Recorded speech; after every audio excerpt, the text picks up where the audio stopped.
ہم کو استقامت والا راستہ عطا فرما.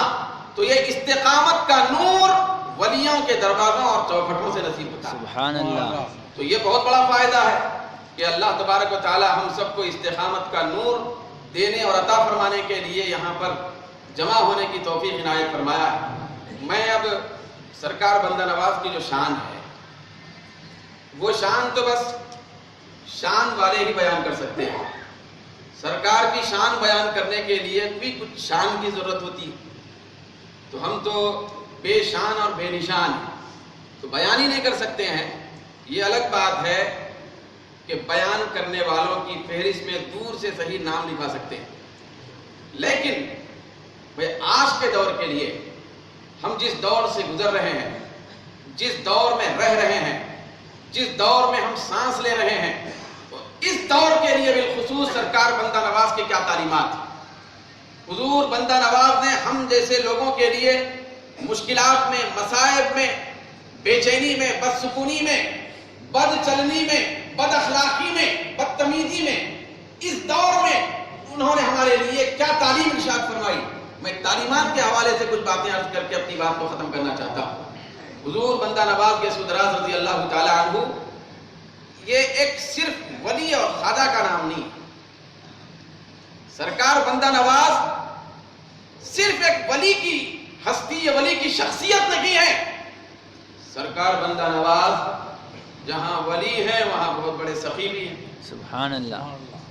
جہاں سخی ہیں وہاں بہت بڑے مفتی بھی ہیں. سبحان اللہ. جہاں مفتی ہیں ایک بہت بڑے علامہ بھی ہیں. سبحان اللہ. جہاں علامہ ہیں ایک بہت بڑے ناصر و مددگار بھی ہیں. سبحان اللہ. جہاں مددگار ہیں وہاں امت محمدیہ کے لیے بہت کچھ سوچنے والے بھی ہیں سبحان اللہ. اور ایسا دل رکھنے والے ہیں کہ رہتی دنیا تک وہ اپنے ارشادات و تعلیمات کے ذریعے سے ساری امت مسلمہ بالخصوص ارض دکن کے رہنے والوں کے لیے بہت سارے تعلیمات آپ نے ارشاد فرمائے. پھر یہ بات عرض کرنا چاہتا ہوں, اس کو تو ہم لوگ اپنے طور پر ذہن میں ہمیشہ کے لیے باندھ کے رکھنا چاہیے. سرکار بندہ نواز کے بہت سارے کرامات ہیں نہیں, یہ کرامات والے لوگوں کو پیدا کرنے والے.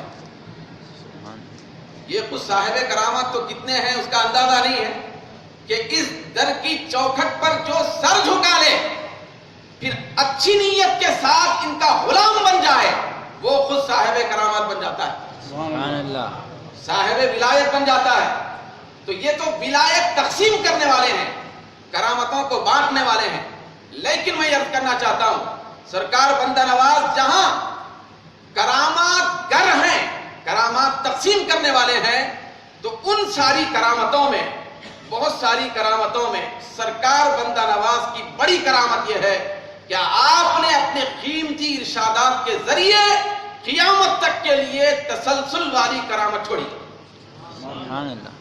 کرامتیں دو ہوتی ہیں بھئی, ایک وہ کرامت ہوتی ہے, اب کرامت تو آپ سمجھتے ہیں نا, کہ کوئی ایسے اچنبے والا کام ہو جائے جو خلاف عقل ہو, کسی ولی کے ہاتھ سے سرزد ہو جائے, صادر ہو جائے, ہوا میں اڑنے لگے, پھر آگ میں چلے جائیں تو گلزار بن جائے.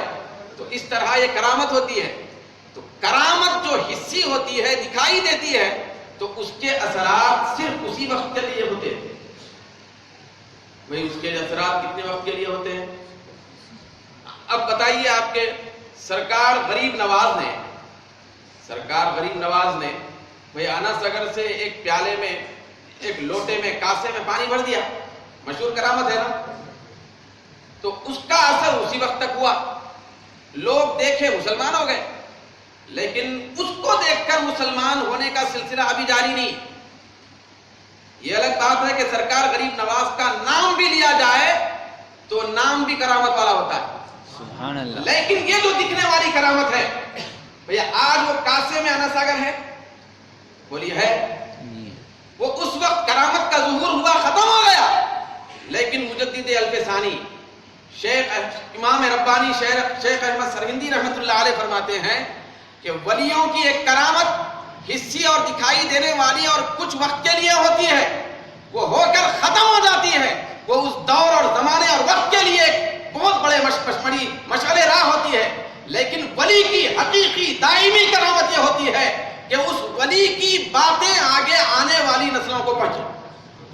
سبحان اللہ. تعلیمات، یہ جو تعلیمات اور ارشادات ہوتے ہیں یہ ولی کی سب سے بڑی کرامت ہے. سبحان اللہ. اس کو سمجھنے کے لیے آسان بات ہے، ہمارے پاس ہمارے سرکار لاکھوں معجزات رکھنے والے ہیں. ہر نبی معجزہ لے کر آیا، ہمارے نبی معجزہ بن کر آئے. سبحان اللہ. یہ تو ہے، آپ سنتے رہتے ہیں. لیکن سرکار کا سب سے بڑا معجزہ کیا؟ سرکار کے معجزے ہیں، درختوں کو بلاتے تھے تو آ جاتے تھے، کنکروں سے کلمہ پڑھوا لیتے تھے، سورج کو پلٹا دیتے تھے، چاند کے 2 ٹکڑے کر دیتے تھے، سمندروں پر تلاطم پر کشتیاں لوگوں کو چلا دیتے تھے. اس طرح بے شمار معجزات ہیں. لیکن سب سے بڑا معجزہ کیا ہے؟ سب سے بڑا معجزہ قیامت تک دکھائی دینے والا، فیض پہنچانے والا، باقی رکھنے والا، دیکھنے والوں کی نگاہوں کو دکھنے والا معجزہ وہ اللہ کا کلام قرآن مجید. سبحان اللہ. سبحان اللہ. سرکار کا سب سے بڑا معجزہ کیا ہے؟ قرآن مجید. کیوں؟ اس لیے کہ اس کا ایک تسلسل ہے. یہ قیامت تک یہ معجزہ باقی رہنے والا ہے. اس کے اثرات ہر دور کے لیے مؤثر ہیں. ٹھیک بلا تشبیہ و تمثیل ایک ولی کے لیے ان کے جو ارشادات ہوتے ہیں، ان کی جو تعلیمات ہوتے ہیں، ولی کی جو باتیں ہوتی ہیں، ولی کی جو نصیحتیں ہوتی ہیں، ولی کی جو واعظ ہوتا ہے، ان کی نصیحت کی باتیں ہوتی ہیں، وہ بھی اس ولی کی قیامت تک کے لیے کرامتوں کا تسلسل ہوتا ہے. سبحان اللہ. چلنے والی کرامت ہوتی ہے. تو اب کچھ چلنے والی کرامتیں ہم لوگ ذکر کریں یا پھر نہیں کریں؟ کریں. سرکار کی ہمیشہ باقی رہنے والی کچھ کرامتیں وہ ارشادات کی روشنی میں. تو ان ارشادات کو ہم اپنے لیے سبق بنا کر زندگی کو اس راہ پہ ڈالنے کی کوشش کرنے کی ضرورت ہے. اور وہ ارشادات آج کے دور میں ہمارے دل کا چین ہے، ہمارے دل کا قرار ہے. میں سب سے پہلا ارشاد عرض کرنا چاہتا ہوں. سرکار بندہ نواز نے بڑے درد اور کرب میں لکھا اور فرمایا. آپ فرماتے ہیں کہ مسلمانوں میں بھئی اخلاق مذمومہ اور برے اخلاق بہت پھیل رہے ہیں. مسلمانوں کے اخلاق بہت بگڑ رہے ہیں اور برے اخلاق کو اچھے بنانے کی سخت ضرورت ہے. کہ سرکار بندہ نواز نے آگے نتیجہ سنایا کرامت والی نگاہ سے دیکھ کر کہ اگر یہی برے اخلاق مسلمانوں میں بہاؤ رہیں، چلتے رہیں تو بہت بڑا آگے جا کر خطرہ پیدا ہونے والا ہے. بہت بڑا خطرہ پیدا ہونے والا ہے. مسلمان اسی طرح بد اخلاقی کا شکار رہیں، کردار اچھا نہ بنائیں، پھر اخلاق اسی طرح بگڑے ہوئے رہیں تو سرکار بندہ نواز ولایت کی نظر سے دیکھ کر فرماتے ہیں ایسا دور آئے گا کہ ایک مسلمان سب سے بڑا خطرے میں ہوگا، وہ اس کی بد اخلاقی اور بد کرداری کی وجہ سے. یہ ارشاد کو ایک طرف رکھیں، دوسری طرف میں اور آپ سب مل کر ہمارے اپنے اخلاق اور کردار پر نظر ڈالیں کہ آج ہمارے اخلاق کتنا زیادہ بگڑ گئے. مسلم معاشرے میں اخلاق اور کردار نام کی چیز نہیں رہی. بھئی آپ اچھے طریقے سے فیصلہ کر سکتے ہیں، مجھ سے زیادہ آپ تجربے کار ہیں کہ آج ہماری بد اخلاقی بد کرداری کے انحطاط کا یہ عالم ہے کہ ہم اگر کسی غیر آدمی سے جو مسلمان نہیں ہے، غیر مسلم سے وعدہ کریں، بھئی وہ اگر وعدہ کرے ہم سے کہ میں کل صبح تک تم کو پیسے لا کے دوں گا تو کچھ اطمینان اور چین رہتا ہے. لیکن اپنا اگر وعدہ کر رہا ہے تو اطمینان نہیں ہے. بات صحیح؟ بھئی معاملہ آپ خرید و فروخت سے لے کر، تجارت سے لے کر، بات چیت سے لے کر، رہن سہن سے لے کر، گفتگو کے انداز سے لے کر، یہ ساری چیزوں پہ اگر ہم سب مل کر نظر ڈالیں تو آج مکمل طور پہ بد اخلاقی کا شکار ہیں. بد اخلاقی کا شکار ہونے کی وجہ سے سرکار بندہ نواز کو ہماری طرف سے لاکھوں کروڑوں سلام. 600 سال پہلے سرکار بندہ نواز نے پتہ دے دیا تھا کہ مسلمان بد اخلاقی کا شکار ہو کر انحطاط کی طرف جا رہے ہیں اور ایسا دن آنے والا ہے کہ مسلمانوں کے حصہ میں بے چینی ہوگی، اضطراب ہوگا، بدسکونی ہوگی اور بہت بڑے خطرے سے مسلمان دو چار خطرے سے دو چار ہیں، بلکہ 4-20 خطرے سے دو چار ہیں. ہمارے اخلاق اتنے، کردار اتنا خراب ہو گیا کہ آج ہم میں سے ایک دوسرے کی بات کا اعتماد نہیں، پھر اعتماد بھی نہیں. تو سرکار بندہ نواز کی یہ مبارک تعلیم ہے